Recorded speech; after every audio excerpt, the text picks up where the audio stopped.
जोंनि गेजेराव बिदा फंबाय बिभिन्न समस्या जादोंमोन गावथारलायदों बुथारलायदों देरथारलायदों बे समस्या जाहैबाय मा बिटिसि सोरजिनाय आरो बिटिसि सोरजिनायजों लोगोसे दिनैनि गुबै टपिकआनो जाहैबाय जोंनिनो बर'नि फिसा आंगो फिसा बिथाङा पुलिसखौ रिजाइन होनानै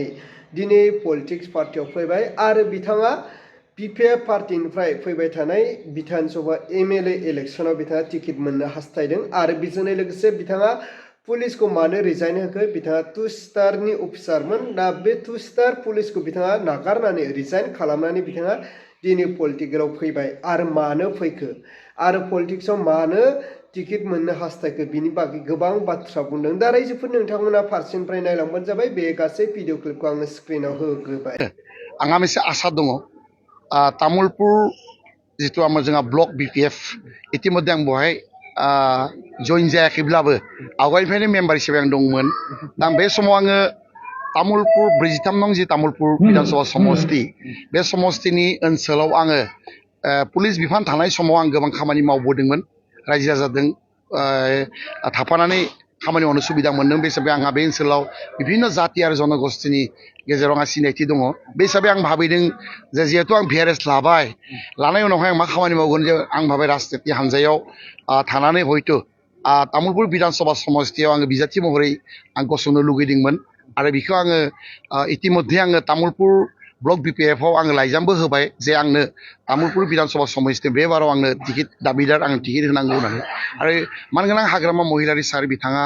जोबोद मोजां मानसि बिथाङा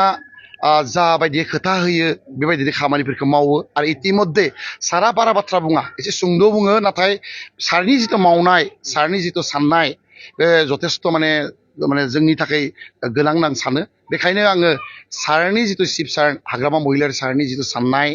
बा बिथाङा जिथु मावनाय बेफोरखौ लानानै आं जोबोद गोजोननाय मोनदों निस्सयकै सारजों जुदि आं थाफानो हायोब्ला निस्सयकै जोङो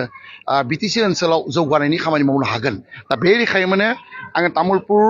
जे बिपिएफ हानजानि जानानै आङो तामुलपुर समष्टियाव आं नैबाराव आङो बिधानसभा गेलेनो थाखाय साखाफारा दाबिदार आरो बे समाव बे ओनसोलनि गासैबो इस्लाम मुस्लिम धर्मनि मानसियानो जाया मानो इस्लाम धर्मनि आदिबासियानो जाया सावतालिफोरानो जाया मानो बा बिभिन्न जाति आरो जनगोष्ठी बर'आनो जाया मानो थ' आंखौ बिथांमोना नागिरदों आंखौ लुगैदों गथिखे बे समाव रायजो राजानि लुगैनाय मथे आं आसलते बिजाथि महरै आं सिखारनो लुगैदों आंनि बे समाव आङो बेफोरखौ सानथ'वाखै मानो होनब्ला हाग्रामा महिलारि सार बिथाङा निस्सयकै माबा मोनसे सानगोन मानो होनबा तामुलपुर समष्टिया जाबाय एसटि रिजार्भ आरो जिथु एसटि रिजार्भ जोङो बे तामुलपुर नङा जोङो बिटिसिआव मोनबा समष्टिया मा होनना बुङो बेखौ एसटि रिजार्भ हिसाबै दङ जिहेथु जोङो आन्दलन खालामदोंमोन बिभिन्न बै समाव जोंनि गेजेराव बिदा फंबाय बिभिन्न समस्या जादोंमोन गावथारलायदों बुथारलायदों देरथारलायदों बे समस्या जाहैबाय मा बिटिसि सोरजिनाय आरो बिटिसि सोरजिनायजों लोगोसे मा होनना बुङो जे जोङो मा मोननो हादों राजखान्थि हान्जा मोननो हादों बेनो जाहैबाय बिपिएफ दोलो हान्जा थ' बिथाङा जै समाव बधय 2005 सननिफ्राय जेब्ला बिपिएफ सरकारा फैदोंमोन बे समाव जोंहा मानगोनां हाग्रामा महिलारि सार बिथाङा चिफ जानायनि उननिफ्रायनो बे ओनसोलाव जौगाखांनाय जोबोद खामानि मावदों गोबां खामानि मावदों मानो होनब्ला जोंनि बे तामुलपुर नङा जोंनि बिटिएडि ओनसोलाव लामा दलं बिभिन्न समस्या दंमोन जोङो मालाबाबो नुफेराखैमोन जोंनि लामाया जे बेबायदि जागोन दालां जे मोननो हागोन जों मालाबा सानफेराखैमोन नाथाय जोङो हाग्रामा महिलारि सारनि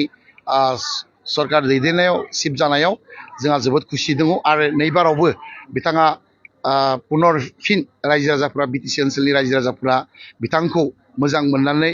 माने बयबो भट होनानै देरहाहोनानै बिथांखौ चिफ लाफिननायाव आंहा गोजोननाय दङ बेनिखायनो आंहा फोथायनाय दङ हाग्रामा महिलारि सारा तामुलपुर समष्टियाव गुबुन नङा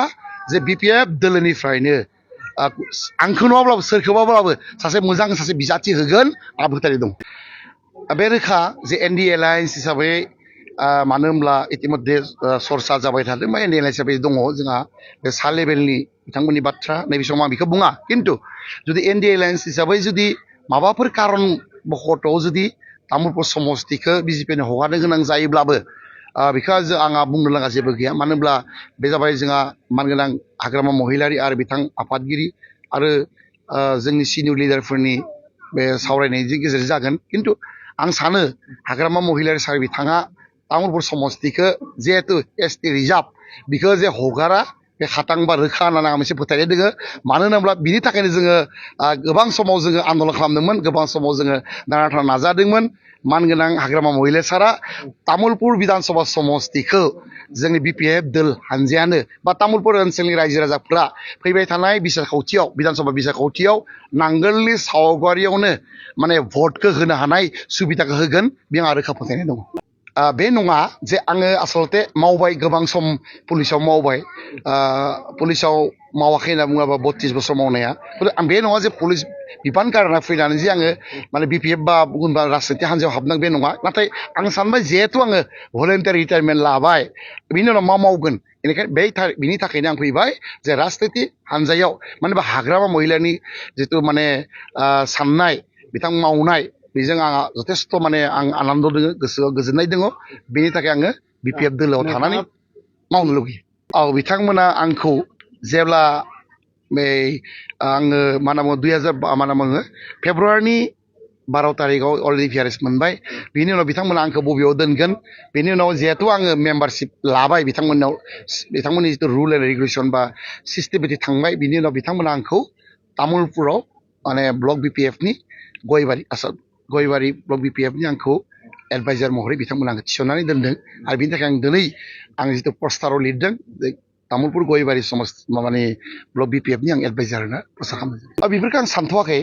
मानो होनना बुङोब्ला जोङो BPF दोलोनि जिथु सिनियरफोरनि आदर्शफोरखौ जों मानिनांगोन बेनो जाबाय जोंनि गुन बेनो जाबाय लक्ष्य आरो उद्देश्य बेनिखायनो अब्ला मानव गेदेर रायजोफोर नोंथांमोना नुबाय खोनाबाय बुजिबाय दा नोंथांमोना बिनि बेलायाव मा कमेन्ट खालामहरो नोंथांमोना कमेन्टनि गेजेरजों फोरमायहर जे फैबाय थानाय MLA इलेक्सनाव जाहाथे जों बयबो बुजिलायनानै नोंथांमोननि कमेन्टखौ फरायनानै जाहाथे जोङो सोरबायदि मोनसे पलिटिक्स पार्टिनो भटखौ होनांगौ बिनि बागै बुजिनो हायो अब्ला रायजोफोर दिनैनि भिडिअखौ आङो बेखिनियावनो फोजोबबाय भिडिअखौ मोजां मोनदोंब्ला लाइक लोगोसे चेनेलखौ मोजां मोनदोंब्ला साबस्क्राइब